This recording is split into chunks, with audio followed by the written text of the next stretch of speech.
Iran के नए supreme leader सर्वोच्च नेता मुस्तफा हुसैन खामनेई।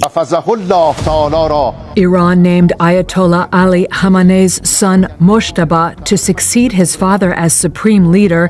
जो ईरान के पूर्व सर्वोच्च नेता आयतुल्ला अली खामनेई के दूसरे बेटे हैं और मुस्तफा खामनेई पिछले कई सालों से सैन्य सेवक के हबीबा बटालियन एंड IRGC में काम किया और जैसे ही उनका नाम सुप्रीम लीडर के लिए सामने आया और अमेरिका के राष्ट्रपति डोनाल्ड ट्रंप इस नाम को सुनते ही गुस्से में कुछ भी बोल दिया। The new supreme leader?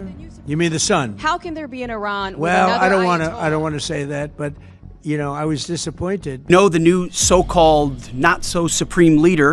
क्योंकि ईरान के लोग तो इन्हें अपनी रक्षक मानते हैं, लेकिन अमेरिका और इजराइल को अच्छी तरह पता है कि मुस्तफा खामनेई आखिर है कौन, और उन्हें ये भी पता है कि मुस्तफा का बाप अली खामनेई एक बहुत ही नेक इंसान था। लेकिन नया सुप्रीम लीडर मुस्तफा खामनेई अपने बाप के बिल्कुल अपोजिट है और वो बचपन से ईरान की फौज में एक सोल्जर की तरह लड़ता रहा। ईरान की पूरी फौज इन्हें ही अपना असली लीडर मानते हैं और अब ईरान में पहली बार एक ऐसा सुप्रीम लीडर आया है जो एक आलिम और स्कॉलर से ज्यादा एक वॉरियर सुप्रीम लीडर है। लेकिन आखिर मुस्तफा खामनेई यहाँ तक पहुँचा कैसे?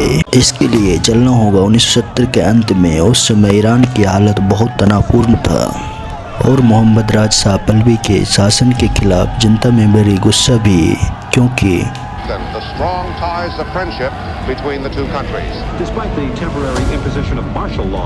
शाह और उनके करीबियों पर देश की संपत्ति और तेल के पैसे का निजी इस्तेमाल करने का गंभीर आरोप थे और एक तरफा ऊंची इमारतें और आधुनिक दिख रही थी तो दूसरी तरफ आम आदमी गरीबी और महंगाई से जूझ रहा था।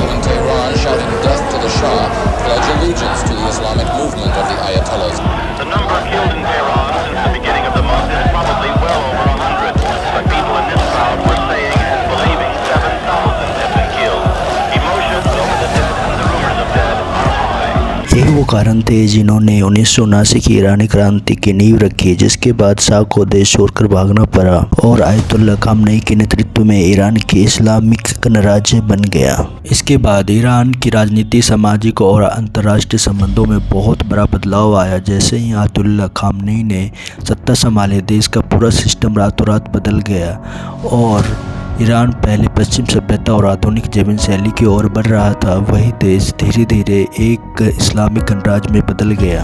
इसी दौरान अमेरिका दूतावास बंधक संकट हुआ, जो ईरान छात्रों ने तेहरान में अमेरिका दूतावास पर कब्जा कर लिया और 52 अमेरिकी नागरिकों को 444 दिनों तक बंधक बनाए रखा। इस घटना के बाद ईरान और अमेरिका के संबंध हमेशा के लिए बदल गए। लेकिन चुनौतियाँ यही खत्म नहीं हुई। 1980 में इराक के नेता सद्दाम हुसैन ने ईरान पर हमला कर दिया। यह युद्ध 1980 से 1988 तक चला और आधुनिक इतिहास की सबसे लंबी और खतरनाक जंगों में से एक माना गया। युद्ध के पीछे ईरान को एक और बड़ा झटका लगा।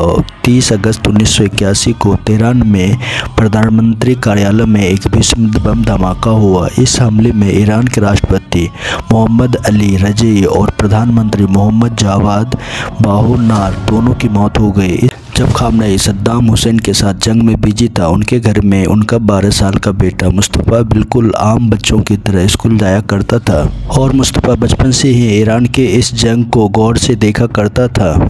मतलब मुस्तफा का सारा बचपन एक जंग के बीच में ही गुजरा और आखिर जैसे मुस्तफा की उम्र 17 साल हुई, मुस्तफा भी आम सोल्जर की तरह ईरान की फौज में शामिल हुआ और सद्दाम हुसैन के खिलाफ जंग में लड़ा। इसी वक्त मुस्तफा खामनेई ईरान के प्रेसिडेंट का बेटा था, लेकिन कहा जाता है तब भी वो बिल्कुल एक आम सोल्जर की तरह जंग के फ्रंट लाइन में जाकर लड़ता रहा था। इसी तरह मुस्तफा ईरान की आर्मी में अपने बटालियन के साथ इराक के अंदर घुस गया और इराक में घुसकर मौजूदा और उसके साथियों ने इराक के 30 पहाड़ों पर ईरान का झंडा लहराया। The Iranian Revolution hits the Middle East with a political earthquake. Under the Shah, Iran was a US ally. लेकिन अब जब यहाँ ये सब कुछ हो रहा था, अचानक इराक और ईरान ने इस जंग को ख़त्म करने की फैसला किया और सारी फौज अपनी जगहों पर वापस चली गई, जिससे ये 8 साल की जंग खत्म हो गई। लेकिन इस जंग के सिर्फ 1 साल बाद ईरान के पहले सुप्रीम लीडर आयतुल्लाह खुमैनी इस दुनिया से चले गए। अब यहाँ पर एक बहुत बड़ा कन्वेंशन था कि आखिर ईरान का नया सुप्रीम लीडर कौन होगा।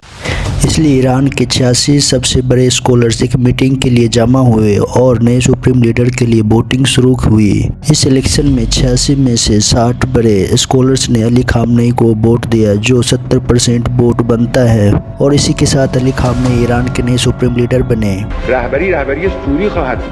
अब मुस्तफा खामनेई सिर्फ प्रेसिडेंट ऑफ ईरान का नहीं बल्कि सुप्रीम लीडर ऑफ ईरान का बेटा था। लेकिन कहा जाता है वो फिर भी अपने बाप के साथ नहीं बल्कि उसी तरह ईरान की फौज में रहा, और इसी तरह अगले 10 साल तक ईरान की फौज और मुस्तफा खामनेई का आपस में बहुत ही गहरा रिश्ता बन गया। आखिर 10 साल तक ईरान की फौज में रहने के बाद मुस्तफा एक फौजी होने के साथ साथ एक स्कॉलर बनने की भी तैयारी करने लगा। इसके बाद मुस्तफा को हर जगह पहली बार ऐसे कपड़ों में देखे जाने लगा। इस तरह मुस्तफा ईरान के बड़े बड़े स्कॉलर का स्टूडेंट बना। On my orders, coalition forces have begun striking selected targets of military importance to undermine Saddam Hussein's ability to wage war. These are opening stages of what will be a broad and concerted campaign.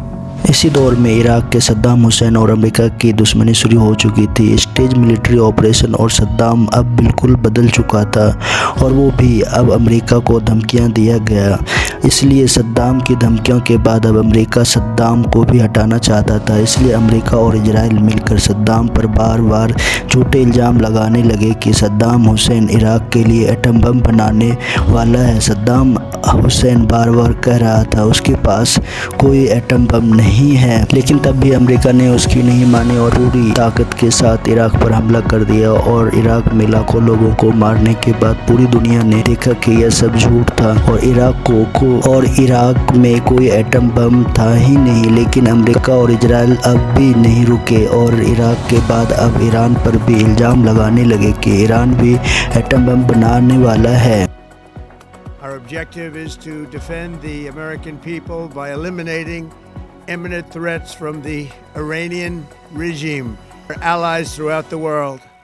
For 47 years, the Iranian regime has chanted death to America and waged. Iran के परमाणु कार्यक्रम को लेकर पिछले कई दशकों से दुनिया में बहस और विवाद चल रहा है। जब ईरान के सामने सुरक्षा से जुड़े बड़े खतरे खड़े हुए तब देश के बड़े धार्मिक विद्वानों और रणनीतिक विशेषज्ञों के बीच एक बड़ी बहस शुरू हुई कि क्या ईरान में परमाणु हथियार बनाना चाहिए या नहीं। कुछ विद्वानों का मानना था कि ईरान को परमाणु बम नहीं बनाना चाहिए क्योंकि यह मानवता और इस्लामी सिद्धांतों के खिलाफ है। लेकिन दूसरी तरफ कुछ रणनीतिक विशेषज्ञों और विचारकों का तर्क है कि चाहे ईरान परमाणु हथियार बनाए या ना बनाए, एक दिन अमेरिका या उसके सहयोगी देश ईरान पर हमला कर सकते हैं।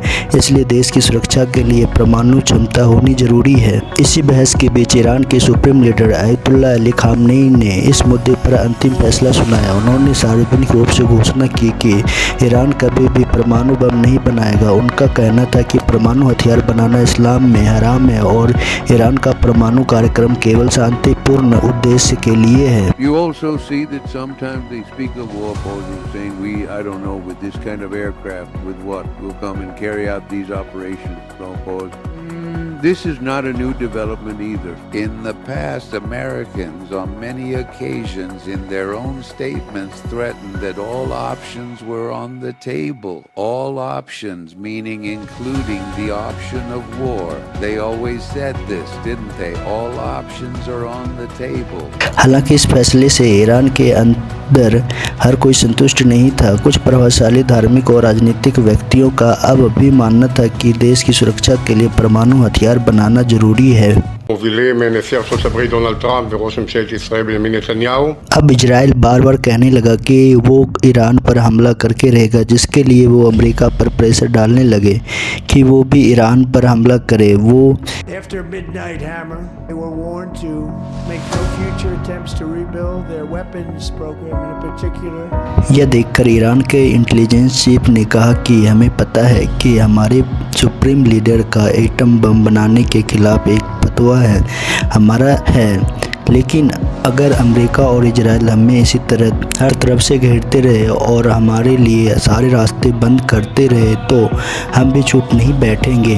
हमें अपने एटम बम के प्रोग्राम को दोबारा शुरू करना होगा, न्यूक्लियर प्रोग्राम। और आखिर सुप्रीम लीडर की advisory is not good. Our condition is not good. We were attacked by United States and Zionist regime. और इस हमले के पहले ही दिन मुस्तफ़ा खामनेई ने अपने बाप और सुप्रीम लीडर अली खामनेई को खो दिया, जिसके बाद मुस्तफ़ा खामनेई को सुप्रीम लीडर बनाया गया, जिसने अपनी नौकरी खो दी या अपने इलाके की ही छोड़ दिए। मैं उन्हें बताना चाहता हूं कि शहीदों के साथ मेरे अनुभवों के अनुसार मेरे पिता, मेरी पत्नी और मेरी बहन सहित सभी नेता बहुत वफादार हैं। उन्हें सबकी मदद की और अंत में उसके लिए सब कुछ अच्छा रहा। वे सभी शहीद अब बेहतर स्थान पर हैं और वे अपने पूर्वजों के मार्ग पर चल रहे हैं। शहीद हो, हमें अल्लाह सर्वशक्तिमान द्वारा अपने प्राणों का बलिदान करने के बदले में दिए गए वादे के प्रति सचेत रहना चाहिए।